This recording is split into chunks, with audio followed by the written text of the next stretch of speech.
Okay, so I'm going to make a defense of the boobs real quick.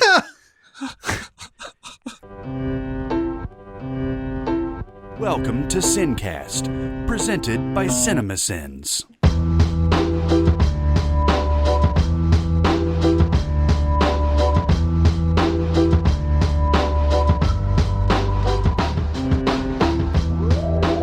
All right, everybody, welcome to the SinCast. This is Chris Atkinson from Cinemasins, joined as always by the voice of Cinemasins, Jeremy Scott. Hello. And from Music Video Sins, Barrett Scher. Hi. And we will be doing another MINIPOD of Logan today.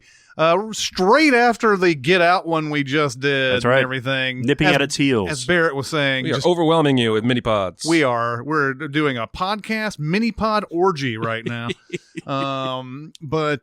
Yeah, Logan made its, standard $85 million for what a Wolverine movie usually kind of does on an opening weekend.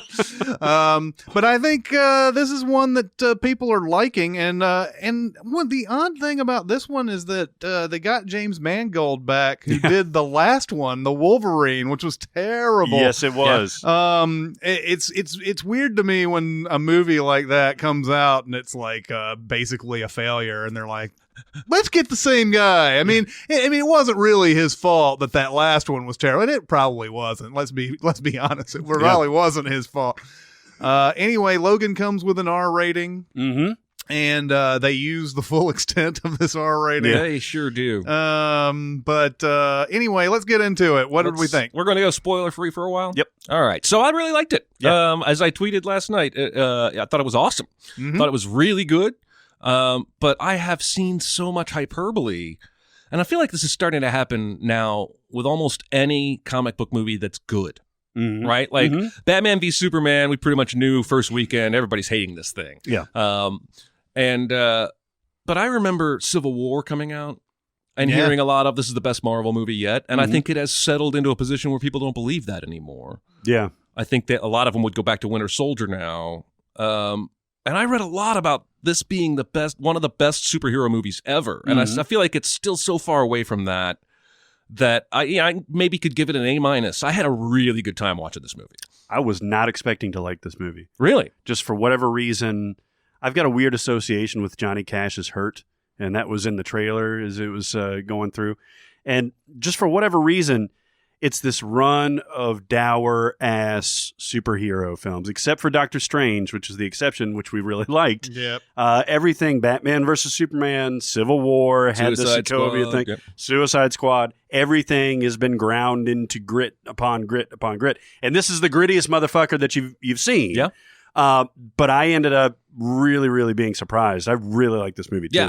Chris? Yeah, I enjoyed this quite a bit, and I'm sorry for anybody who happened to listen to me on Sif Pop if I go over some of the same things that I did in that review and everything, but I really like this a lot too. In fact, said on Sif Pop that I loved this movie, and I think the reason why is that unlike a lot of the times where you say, like Captain America, Winter Soldier is doing the paranoid thriller and all this other type of stuff, which is not really true to me anyway. It's not really a successful movie that if you look at it in that light. Logan is a Western. Yeah. And it's a really odd thing to see and like a unique thing to see in a superhero movie. Yeah. Mm-hmm. And that's what was so exciting to me is it's a different setting and the characters are so to the point of they've aged so much at this point that they have new things to do. The actors have new things to do with the characters. Sure. Not only is the thing that the thing that's just completely stark and different about it is, you see how Patrick Stewart acts in this. Yeah. Professor X is for me sort of one note all the way through. I mean, we love him because of all of his abilities and his caring, kindness, all this other type of stuff. But he's one note in all these X-Men movies where he's like, oh, well, let's bring in everybody and let's teach them how to be, how to deal with their powers and everything. And it's like the same thing, the back and forth between he and Magneto and everything is always the same thing. Yeah. We got to give these people a chance, and everything. No, why should we give them a chance? It's like it keeps going on and on. In here, Patrick Stewart is actually given a chance to like act and stuff. Yeah. And there's a lot of like great moments in this for him. And and Hugh Jackman even is given a chance. What I was about to get to is that Hugh Jackman is great in this because of the same sort of deal. I have this question, though. I'm sorry to interrupt you, but it so pertains to what you're talking about. I jotted this down in my notes. Does this movie work at all or remotely as well if we don't have 17 years and 7 movies of this character, Wolverine? That's a good question. I actually thought about that too. I think it would. Yeah? Strangely enough. I mean, I think it would on a certain level, but the only reason I think we feel the weight of his aging and his abilities waning and his alcoholism, what have you, is because we've seen what came before. Yeah, that's an excellent point, actually. Yeah, because you imagine Wolverine as this impenetrable, beyond reproach superhero that can do anything. He's the only one at the end of Last Stand that can stand up to Dark Phoenix and everything because of his powers.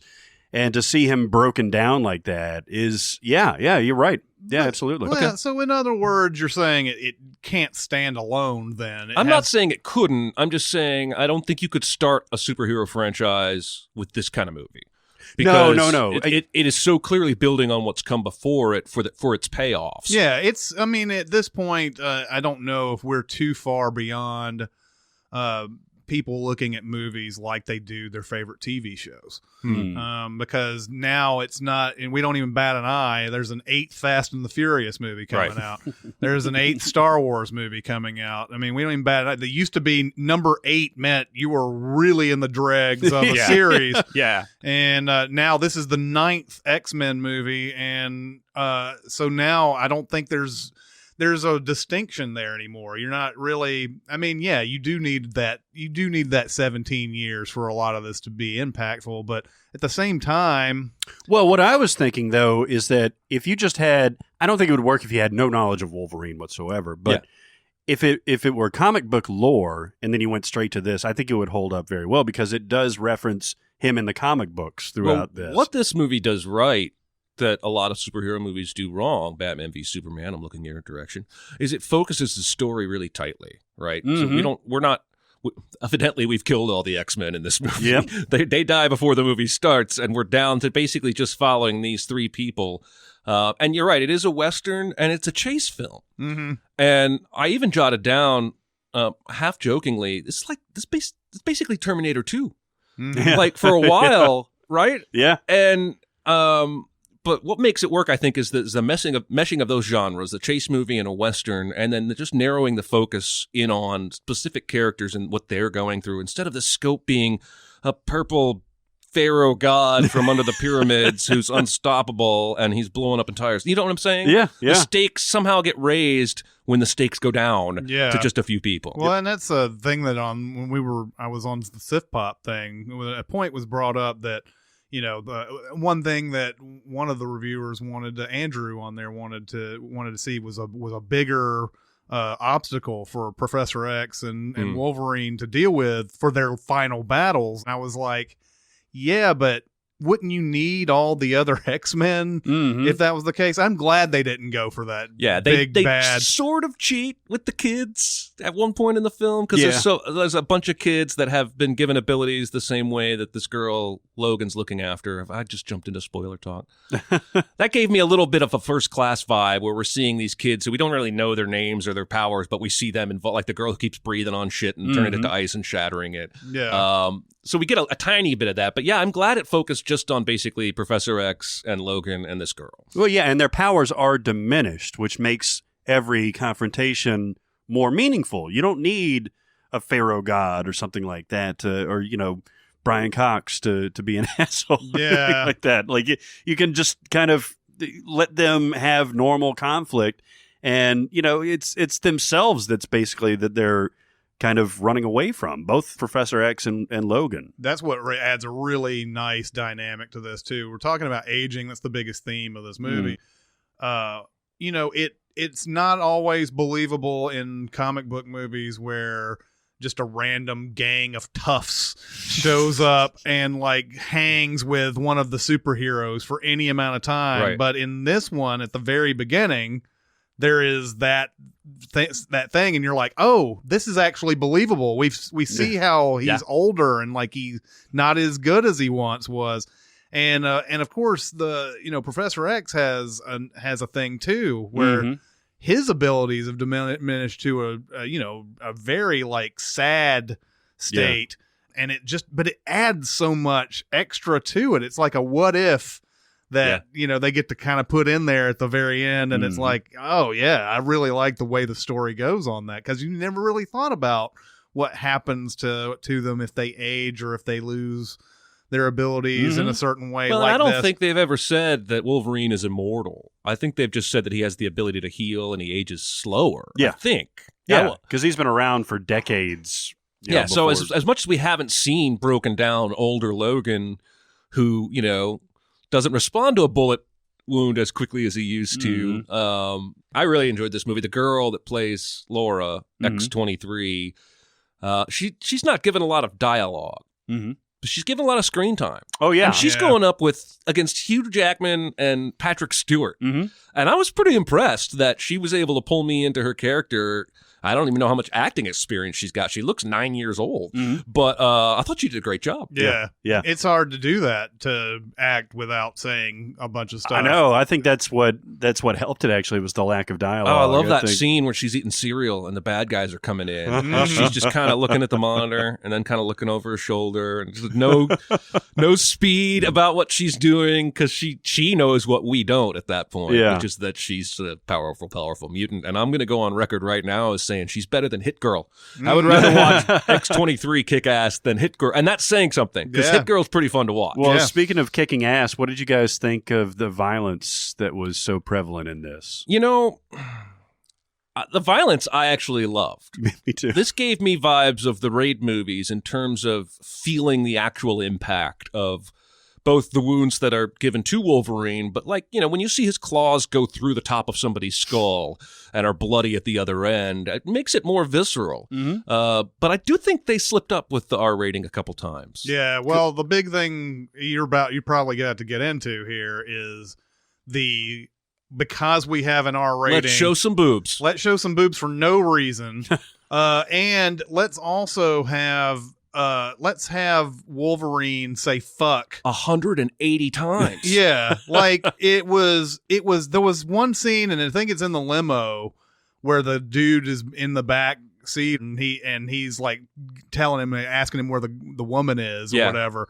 And I swear it's just like, let's see how many we can just put in here at this point. It got to a point where it felt excessive. Right. I always talked about this with Barrett before, but movies like Spy and stuff like that, where Melissa McCarthy, that it's obvious they let her riff on some things every once in a while, and every time she's allowed to riff, it's like fucking this and fucking that and fucking this, and it's like, yeah, I get it. It's an R-rated movie. I get it. It's not offensive to me, but at the same time, cool it a little bit. I was offended by, and not for the reasons you're going to think, I was offended by the boob shot.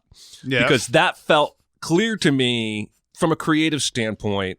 Somebody literally said what you were starting to say. Because we have an R rating, we can get away with X. Where do we do it? And it's in a montage of limo clients that Hugh Jackman is driving around. And one chick goes, "Hey, driver," and pulls her dress, because that happens all the time, I'm sure. Bridesmaids are always flashing the driver of the limo. Okay, so I'm going to make a defense of the boobs real quick. The only time in that beginning shots, up until maybe a second when he's with the girl, that's the only time he Riley smiles in this whole beginning of the movie, and you can tell I thought that helped. Yes, it was excessive and it was gratuitous, but I thought that helped kind of humanize him to where he wasn't just this dour. I disagree. They could have done so many other things. I disagree. To get that wry smile. Sure. I'm just saying that, I agree that the aftermath, yes, sure. Find somewhere else to do it. Because that was stupid. That was just... Boobs make you smile, though. Oh, my God. Can we get into spoilers now? Have we done enough spoiler-free stuff? All right, so overall, what do we think of this? I would probably give it an A-. Yeah, A-. I would give it an A- for sure. Yeah. I liked it, I think, a little more than Doctor Strange. I did, too. No, I like this better than most that have come out in the past few years, probably. What it's done is grown on me. Because I liked it when I was walking out of the theater and like the Logan card comes up and like, that was a really satisfying start to finish movie experience that happened to involve superheroes. And then the more I thought about it, the more I really like dug it. There's a lot to sink into. There is. The action is fantastic. It's very R-rated and brutal. Mm-hmm. But when the beast comes out of Wolverine in the climactic battle, I was giggling. Yeah, me too. I was giggling at how awesome that shit, and especially the little girl, because she has this like, I don't know, primal scream thing she does while she's like slashing an opponent 18 times. She almost reminded me of that Donnie Yen scene that I sent you from Ip Man 2, where he like punches dudes like 50 times. Yeah. But anyway, spoiler free. We recommend, right? Right. Definitely. All right. On to the spoilers now. No spoilers! Kevin Spacey is Kaiser Soze. Miss Luke's father is actually Darth Vader. She's the sister and the daughter. They just No. I'm reading the books. So, okay. So spoilers about this. First off, I mentioned also in that SIFPOT review that there's a little bit of Children of Men in this. I can see that. Yeah. And that, that there's no more mutants being produced or born or whatever. Mhm. I guess they are being produced because that's the lab that's Right. holding them or whatever. So they're not being born anymore. So there's Children of Men in there. Now, Cracked, actually a day after that review, somebody wrote a whole thing saying you shouldn't like Logan basically because it's Children of Men. They argue that the whole thing rips off Children of Men. Now, that may be true, and he put out a case for all the different things that Logan does that's exactly like Children of Men, down to where the hero goes to do this, to that, and so on, the other thing. But I think that's a great model to copy. If they're going to copy a great movie, then why not copy one of the best? Exactly. Maybe not score points for originality or anything, but definitely scores points for being a better comic book movie than I've seen in a long time.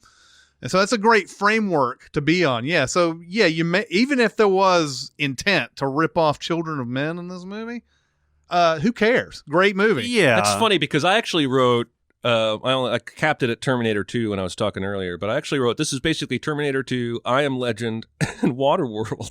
Oh, yeah? Because he's trying to get to this mythical dry land by escorting this girl he doesn't really want to escort, and he's not sure if it's going to really exist or not. I'll tell you what, I would have given the movie more points if he'd gotten to that longitude and latitude and there was no Eden. Yeah. And there were no other kids. And then the rest of the movie could play out exactly as it did, right? Spoilers, he dies, and the girl goes off to find her own life, her own future. Because once they mention the doubt about whether that Eden was real or not, which is where I get my Waterworld vibes from, I knew for sure it was going to be there. Yeah. Just like at I Am Legend when he was like, there's no colony. Of course there's a colony. You're saying so hard there's not. There's going to be one. And that, if I have one gripe about this movie, is that I feel like it telegraphs a lot. Even the scene when Xavier's killed, when Logan comes in and Xavier starts talking to him, it took me about 2 seconds to go, that's not Logan. Yeah. Because they never show his face. And so I didn't know it was X-24, which is evil Logan, which I have questions about, but we'll get to that in a minute. But I knew it was a bad guy. I knew, you know what I'm saying? Like, yeah, maybe that's a Western trick that you're doing on purpose. To because it did involve shadows from the door frame and all that stuff. But you could see him from behind. It looked like Hugh Jackman's physique and everything, and the hair and everything. But when you take such great care to not show me the face, then you're telling me what's coming. Yeah, it's true. It does telegraph throughout the plot details, but what I loved about this is the stuff that they don't tell you.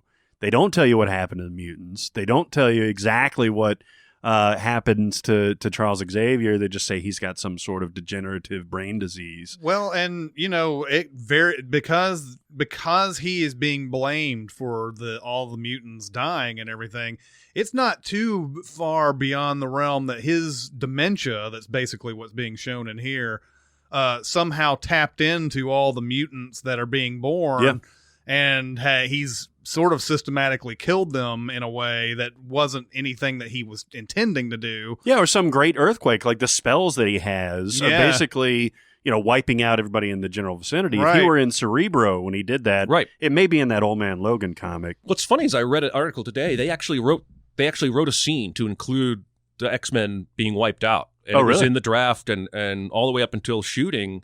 And then the director decided it made the entire movie about them Right. instead of Logan. And we wanted to focus on Logan. And I love... Great decision. Yeah. And I loved, like you said, the stuff they didn't tell you. I loved all the little future touches, right? Because we're in 2029 in this movie. So the autonomous trucks is cool to me. I wish they hadn't scripted Logan to say frickin' autonomous trucks or whatever. Right. I knew what they were. Yeah. But like the drones and like the car redesigns and everything, the HD video billboards, all of it reminded me a lot of her in terms of a nice subtle background world building for your future setting. The stuff that Xavier's going through in this leads to one of the coolest action scenes, actually the coolest scene in the movie, probably. His ability has gotten to the point where he sends out this sort of a shockwave type of thing where everybody's sort of immobilized. Yeah. And the first time we see this, we're like, oh crap, this is this is really bad. The next time we see it, he's actually being attacked in his hotel room.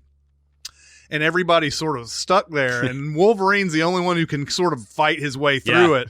And they're all just like standing there motionless. It was Quicksilver-like, wasn't it? A little Yeah, bit. But I love how the one guy at the door, you just kind of see his eyes kind of like dart over. He's like, I can't do anything. And then you're sitting there going, man, they're sitting ducks. I hope he takes advantage of this. And sure enough, man, it's one of the bloodiest scenes It really is. in the movie because he's just like stabbing left and right all these people in there.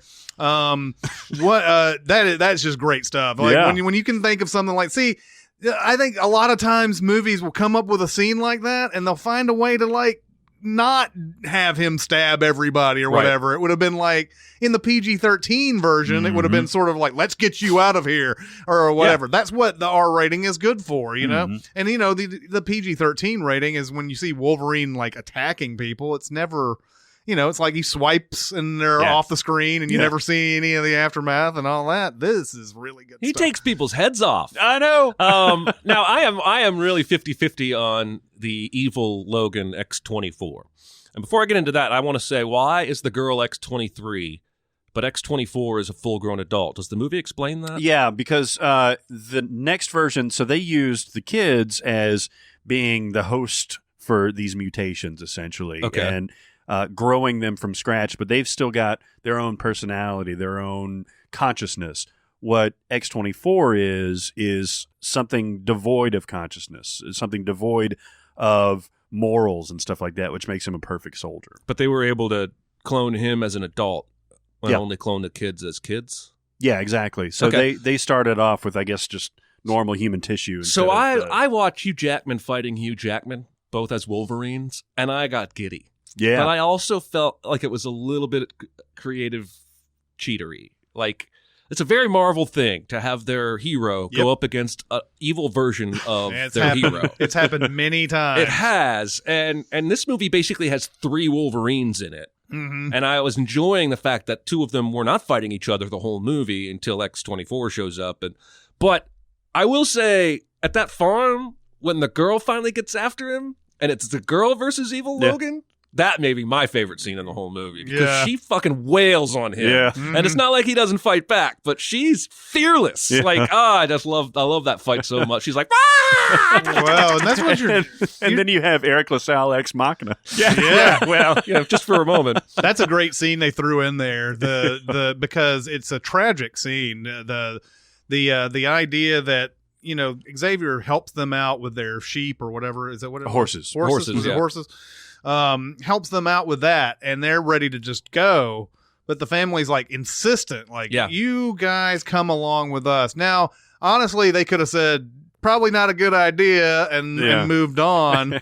But they actually took in this hospitality and said, all right, we'll have the home cooked meal and all that. Let's get out of there as soon as we do that. But they keep telling them, stay over the night and all sorts of type of stuff. And it's like, it's that it's almost Shakespearean in a way, because it's like, come on, guys, you're just signing your own death notice. It almost is. I wrote in my notes that Logan basically kills that farm family. Yeah, of course. Yeah. He has to know it. Yeah, that's why there's a conflict at the end when Eric LaSalle, who is completely within his rights, I think, in the situation to want to kill him over this, you're sitting there going, you kind of want him to do this. Yeah. You kind of want, like, it's a really conflicted scene. Mm-hmm. You know how many times they've caught up to you. You know they're following you. You could at least reason that they're tracking you somehow, right? Right. Okay, so I have a few little gripes that are nitpicks, and I don't want it to make it sound like I didn't like the movie. Mm-hmm. But the first thing that really drew me out of the movie was that goddamn woman's spy video inside the lab where they created the kids. That where was she terrible. fucking professionally edited that shit with Adobe Premiere. And she got unprecedented. There's a shot in that montage that's being shot on a cell phone cam, a close-up of an arm getting an illegal drug shot into Right. it. When the whole thing opens with her being like, shh, I'm going to put my phone around the doorway and show you this. Like, she's being surreptitious about it. And then she delivers this 60-minute expose. With voiceover. Yeah. Oh, I was so frustrated because you could just have her tell the information on a short, desperate video to Logan or what have you. Yeah. And you could even show footage to me, the viewer, in such a way as I know it's her memory and it's not like actual video she shot inside the facility. If she's going to shoot video, then it's going to have to be something that's way less than what we see. Like, it's going to have to be, I mean, she's got to be like holding it up and in the surgery room. Yeah, I couldn't get over it. Yeah, man. it's pretty funny. What are your other nitpicks? Well, I felt like I wrote down that it feels like about the 2/3 way through this movie for about 15 minutes becomes Logan passes out and wakes up somewhere new. Logan passes out and wakes up somewhere new. Mm-hmm. Logan passes out and wakes up to learn new information. Yeah. And it happens like 4 or 5 times in a 15, 20-minute stretch. And I don't know. I'm curious. I'll toss that out to you guys that it felt like a little bit lazy to me. Like, we've got to get to this next piece of exposition. It felt like a wipe in one of the Star Wars movies. I like that. You know what it reminded me of was The Matrix, when Neo passes out because his brain, can't handle it. Yeah. And then he has those kind of waking moments where Morpheus is telling him what's going on. But that's not happening 5 or 6 times in the movie, though. That's one time. That's true. Yeah, I mean, it was a little bit overwrought, but I kind of like that because it gives you a chance to catch your breath and realize how much pounding this dude has taken over the course of this movie. Well, and if so you're trying far. to put us in his perspective, he's learning those things and finding himself in new places, and so we're with him on that particular part of the journey, I guess. Yeah. I don't know. I'll have to look to see what my other gripes were, but one of you guys go ahead with something else. One of my only gripe with it is the villain expositing at the end while Logan is, supposedly dying. That he's the roid juice is worn off. Let's talk about the roid juice, because Logan is behind everybody. Yeah. The kids are halfway up the mountain. The bad guy soldiers are after them and Logan. And he stops behind a tree, takes out his backpack, and shoots up the hormone juice. Leaves it there, but a henchman finds it. In the chase after the children, there's a shot there where the henchman brings the blue backpack and the fucking empty bottle of green juice to the bad guy. Yeah. That's the only reason he knows to say that juice is wearing off. That's the only reason he even knew Wolverine took the juice. Because they conducted a 1,000-person step-by-step search of the woods. They can't find people that go missing in the woods, but this guy found an empty glass bottle and a backpack, and it was a mile behind where they should have been. Yeah. But speaking of that roid juice, Sorry, I interrupted. that was a badass scene. Oh my God. Talk about not cutting away. That showed him from start. You could tell this was just this huge action set piece that they couldn't wait to get into.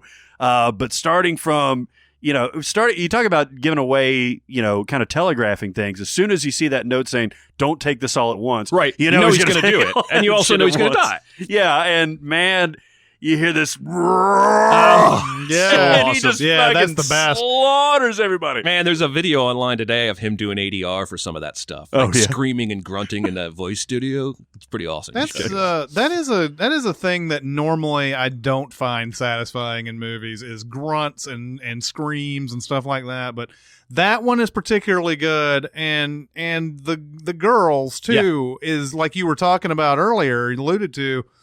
every time she does that scream, I'm like, there's some dopamine that gets into my brain. I'm like, it's like, yeah, she's about to kick some ass. I can't wait. Well, and you mentioned how it was shot. I felt like, while this didn't give me the Raid or Raid 2 levels of steady tracking one-shots, I never felt very disoriented during these fight scenes. I felt like I knew who was where and who was doing what damage to whom. And considering if you contemplate what's actually happening on screen, it's kind of a wonder that he was able to shoot it in such a way. Because, you can't actually stab people through the skull in real life when you're making a movie, because that's murder. Yeah. But to be able to shoot some of these scenes in such a way, to show me that in a fluid shot while showing me something else, and God, he's got moves in this movie. Yeah. You thought you liked Wolverine before. If you liked watching Wolverine fight ever, you need to watch this movie. That's the thing, right? The action scenes here, I wouldn't say have any less cuts than anything that I've seen in like an Avengers movie or whatever. The problem when the Avengers does it is that they're trying to keep up with 500 characters. Right. And they're all in a huge like stage, basically like all sorts of different places. So when it goes from one battle and cuts 100 times in that battle, and then cuts over to another one and cuts 100 times in that battle, at some point you just lose your sensory overload at some point where it's not even exciting anymore. In Logan, there's never a huge battle space. Even when they're in the woods, it's not. It's like confined to the one clearing, basically. It's like First Blood type of action. Yeah. And like the very beginning scene, he's just right next to his limo, and that's all it is. I don't mind it when it gets to that, when it's at that point. But when it's like, all a sprawling, big, huge action scene that keeps doing that, then it's not exciting anymore. I found another nitpick I want to mention. All right. See, it's pretty rare for me to even make notes for a mini-pod. Because I just saw this movie yesterday. But I had such specific nitpicks. So I wrote down, you cannot drive a limo full of bullet holes and broken glass from south of the Mexican border to Vegas without being pulled over. You cannot. That's true. That would be an impossible. They even pull a joke out of its appearance when the valet in Vegas takes a look at it and he has this look on his face. He's like keep it close. Like, holy shit. But yeah, I think they would have been pulled. Now it's 2029. For all I know, there's no fucking police. That's legal. Yeah, totally. They changed the laws. I guess if I had one nitpick about the X-24, it's that if you have the ability to make one of those, why not make lots of them? Yeah. Seriously. And I was like, it's like if you're gonna go and you're basically trying to track down Logan and all these other stuff, why don't you just have like 10 of them? He can't survive that. Yeah, clever editing. I will say, if they shot on actual location, North Dakota is fucking beautiful. Yeah. If that's actually the North Dakota-Canadian border, it was like something out of a Tolkien book. I just thought that was interesting. Yeah. What'd you guys think of Boyd Holbrook? Oh yeah, he's good. Who? I thought the villain, the primary guy. Robot arm guy? Yeah. I actually Pierce. wrote down that he was a little too much Ajax from Deadpool for me. Oh, really? I didn't hate him, but there's only so much smarm you can give a villain to have that be their main thing, right? And his main thing in this movie is just trying to needle Wolverine with insults and barbs and smarminess. So I kind of felt like it was a little one note, but I didn't hate it. I wasn't like, oh, that villain's terrible. Now, the scientist guy, who's that? Richard E. Grant. Yeah, I wasn't a big fan of him and his appearance because he's just a little cartoony as an actor for me. And again, we've got evil government scientists. Yes. This is how we got Wolverine in the first fucking place back in the 70s. And the little girl's Daphne Keane. She's really good in this. Yeah. I mean, and we talked about that, but just wanted to mention her name. Now, I have seen, so the whole thing about his grave at the end where she turns the cross into an X, I've seen people talk about that the way I feel about the end of the Iron Giant. And it didn't affect me that. In fact, I was actually kind of like, oh, that's not cheesy at all. A literal X on his grave. Yeah. I mean, it didn't bother me and it's cheesy, but I've saw people on Twitter like, it gave me all the feels. And I was like, why? Oh, that's weird. Is it because he's dead? I just thought it was a cool little it's twist a on good little but- tribute, Yeah, I think. I mean, I agree it's probably overblown, but I do like the idea because she's never shown any sort of like, she's never shown that she really cares about Wolverine the entire time. You kind of can get there, that she's. There's a bit of a bad Santa vibe going on in this movie. There is kind of a bad Santa vibe. But for her to do that at the end is sort of a touching thing, I think, for her. After all, she really didn't like. Like him. Well, I think she did. I was mean, going to she's say, wasn't she always screaming "Dad" at the Yeah. farm when she was being attacked? Yeah. There was that, and then she was, she's posting watch over him while he's healing and all that stuff. But I think the X thing probably came from just her obsession with the X-Men comic books. Yeah, I just think it's a good punctuation at the end. And yeah, to say that it's like it makes you feel all the feels and everything, it just depends on your level of commitment to this. Also not franchise. a fan of them going all Lost Boys for 5 minutes to trim his hair into mutton chops. Like, yeah, that felt like it was out of Hook. Like, all the kids are like, Yeah, scissors are coming exactly. in here and there, and then all of a sudden he's got this iconic comic book mutton chop face. All right. The funny thing about that, you guys probably didn't feel this at all, but I got really big Mel Gibson vibes with his appearance throughout this whole movie. Oh, interesting. Because of how Mel looks these days. Yeah, he looked exactly like Mel Gibson and like Get the Gringo, like That's those funny straight because to Mel was DVD one of the releases. names they thought might get Wolverine way back before they cast a relative unknown Hugh Jackman. Yeah. But Mel Gibson was one of the ones they talked about. Nice. He would have made a great Wolverine. Aussie. Well, yeah. Yeah. Anyway, so I think it's a fitting end Mhm. to this character's arc. Watch them pull him back into some movie set prior to 2029, now that I've said that. But I mean, I guess they're also saying though that it's not going to be Hugh Jackman if they do happen to do Oh, that. okay. I mean, right? I mean, I well, think he has I hope publicly they said don't. he's because if done. they do Yeah. another X-Men, that it didn't. It's going to be before 2029, Mhm. so they can always have somebody else. Although I would hesitate to put Wolverine in anything in X-Men related after this. It's just why. This is such a great tie-up. I mean, everybody, the way that they were marketing this was that this is the end of Wolverine. Like, you basically know he's probably going to die at the end of if this. they were smart, this would be the end of X-Men, and the next batch of movies is all those fucking kids crossing over Eden into Canada Yeah. when they grow up in 4 or 5 years and are teenagers. And then, we've already got a female version of Wolverine right there, who's awesome. and right? they're all Canadian now, so And they're the all last polite. Yeah. They eat poutine. I yes. feel like they're still going ahead with another one with the current cast, and they're still going to do this Dark Phoenix thing with, what's her name from Game of Thrones? Sophie Sophie Turner. Well, But they should just follow these kids. But yeah, I mean, and if they do, then you just have a bunch of futuristic X-Men at this point. It's after the I mean, if they 2029. created a massive Robo Wolverine with X-24, then, they could go up against a hybrid of Magneto, or they could do whatever they wanted. They created a blank canvas with this movie, basically. I know it feels like we're ending Wolverine, but it almost feels like we're beginning a new chapter in what this cinematic universe could be. Sure, yeah. Yeah, I agree. I think that's something that by the end of it, I was like, yeah, if these kids grow up, then we have futuristic X-Men from this point. I mean, I would watch a movie with them right now. They don't even need to grow up. Yeah. 10-year-olds kicking ass. Well, if there is going to be another nitpick out of this, it's that they weren't developed very well at all. No. And I agree that it would be fun to see them, kicking ass and everything. But we're sitting in a movie that's 2.5 hours almost.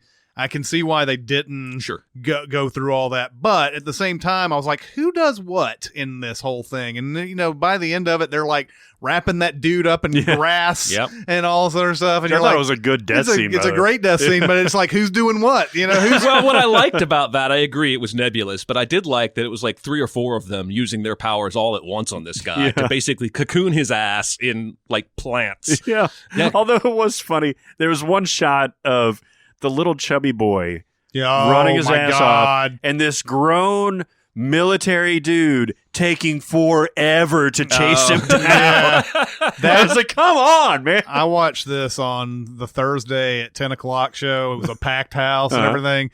When they saw that little kid running, there was just like laughter all over the place. I felt so bad because I was like, oh, poor kid. Poor fat kid. Yeah, I know. I was just like, oh, man. Oh, man, you're going to be known for being that little boy running through the forest. And your little, your tiny steps and your wobbly ass and all that. Another telegraph I thought was I know we're almost done and I'm just bringing up shit. It was the adamantium bullet. Oh, yeah. Because once we find out there's an X-24 who's basically just like Wolverine, there's no question what's going to happen. Right. There's no question where that bullet's going, who's going to pull the trigger. Yep. So, again, a little telegraphed, but one of the most highly enjoyable superhero movies, except for Deadpool, that I've seen in maybe 3 or 4 years. I agree. I know I said in my tweet that this is the best X-Men movie since First Class for me. Now, I guess technically some people count Deadpool as an X-Men movie, which I could see that to an extent. Yeah. I wasn't counting that one when I don't. said that. Yeah. I don't consider it an X-Men movie. So, because I know Days of Future Past, a lot of people love that one. It wasn't quite as good as First Class for me, and then the Apocalypse was just garbage. And so this was fitting end. It's crazy that we had a whole trilogy of Wolverine movies that, if you look at them as a whole, is like 70% shit. Yes.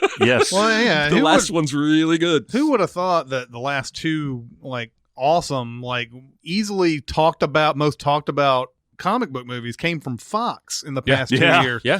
Because they've been drowning, man. Yeah. The X-Men movies that they've come out have been hit and miss. Fantastic Four is terrible. Coming soon, a rated R Fantastic Four reboot. Oh, yeah. He's going to say it's fucking clobbering time. That's man. right. That's right. Because, that makes it better somehow. Sue Storm's going to show her boobs in the back of a limo. Of course, Yeah, yes. exactly. Hey, driver. Yeah.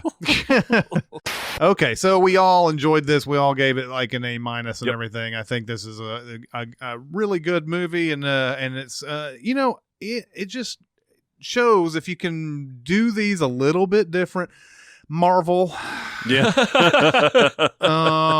there's reward to be had from it. You sell the movie by being, trying to do something different. You sell it by saying, hey, this is a Wolverine movie. People will come no matter what. And you just make it good. Make it as good as you can. Don't make it this bullshit that you keep making, man. Yeah. Stop making this bullshit, Marvel. Yeah. Anyway, that'll do it for this mini-pod. MINIPOD. Logan-pod. Logan. Well, this is Chris Atkins and Jeremy Scott and Barrett Sher. We'll see you next time. Thanks for listening. Comment on our episodes on our SoundCloud page. Check us out on YouTube, Twitter, Facebook, and Reddit. And be sure to visit Cinemasins.com.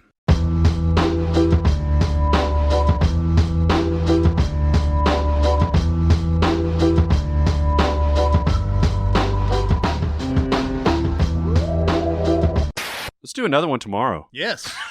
Let's see how long we can keep this going. That's a good idea you had just there. Chia. We're going to have a mini-pod orgy. It's not going to be an orgy. An orgy guess of it's- evidence that we saw a movie. No, I mean 2 in a row. 3 I guess in a that's row. not... Well, 3 episodes in a row. Yeah. That's bonkers. SinCast orgy, I guess. Is what Yeah. it is. Although, if it's not all at the same time, I guess it's not technically an orgy. It's more of like a succession of Masturbation. trysts. Yes. Or trysts. Masturbatory trysts. Succession of masturbations. At the masturbation station. Yes. I do like Pam Grier pointing a gun at me now. Yeah. She's really pointing it at me, if we're honest. I guess so, yeah. Now, Ben Stiller's pointing a gun in your general direction. Yeah, it's over my shoulder, though. You move in the right place, he's I going to headshot fart in your general direction. Jack Black is definitely screaming at me, though. you. Yeah, he is. He's angry. He's angry Jack Black. What's going on here? Yeah, I think assuming that's her belly button is a pretty big stretch. Yeah, I'm assuming that is some model that they got. That's a good belly button, though. Yeah, it is. I mean, like, that's not really my thing. Mm-hmm. But if it were my thing, Oh, that it's would be my like thing. my shit right there. I mean, think about this. That movie poster is 95% naked human woman skin.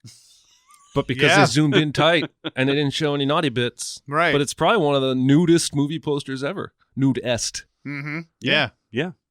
Unexplained bacon. Yeah. Baking up that sausage, boy. But Dad, my heart hurts.